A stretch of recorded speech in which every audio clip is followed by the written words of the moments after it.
Kamano kuketo Ramogi TV kani jatend piny Kenya William Ruto keto koke chik mapuodho agulu moyiedhi mar kungo omenda mambalang' mawuok e mwandu kod ohala mag piny Kenya. Omenda mabende ineno kaka mar keto kumba motegno ne tieng' mabiro. Kawuono ne nyasino jatend piny no yango ni aguluno bende biro konyo e reso uchumi ma pacho ka kendo konyo chulo gope mosebedo ka nuro piny Kenya. Lidio Keyo nigi lero. E nyasi manobagi e kar jot mar jatend piny e boma ma Nairobi, nyasi manokelo kanyakla jotend migepe, spika mar od bura kod moko kuom tend od bura kanyakla gi jotelo mamoko. Jatend piny Kenya William Ruto noketo koke e chik mar chuogo kod tayo agulu moyiedhi ma sirikal dhi kungo godo omenda mambalang' manyalo konyo Kenya e kinde midhiero, dongruok kod keto kumba ne tieng' mabiro. Agulu what is in a sovereign wealth fund.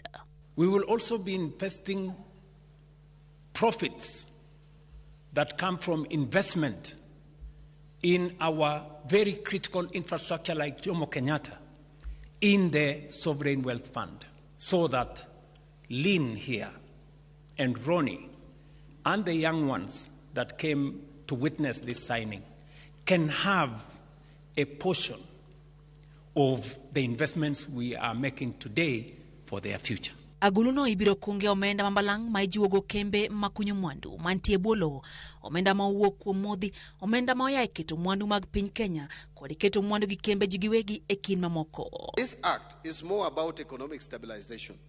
It is more about strategic development and intergenerational equity.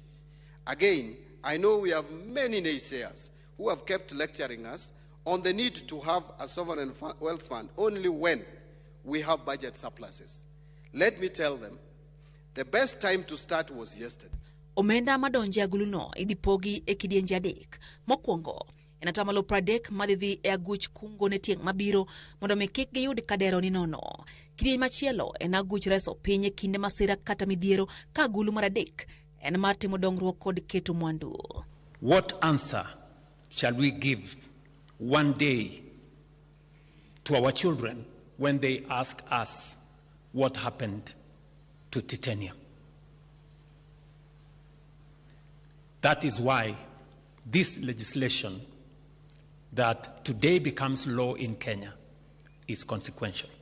I don't think I'm sycophantic if I say that President William Ruto will go down as the most transformative, the most reform-minded president, and thankfully I will be hanging on his coat for the period that I served in this office, also to be branded probably the most transformative cabinet secretary, depending on how long I sit here.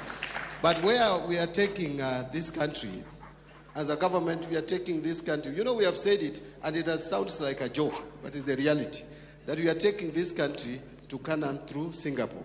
Jatend piny Kenya William Ruto oyango ni aguluno biro konye bero chumi mapachoka kendo konye chulo moko kuom gope masani turo piny Kenya. It will help finance strategic national investments that create jobs, expand opportunity, and strengthen our economy. The third and most important is that it secures our children's future.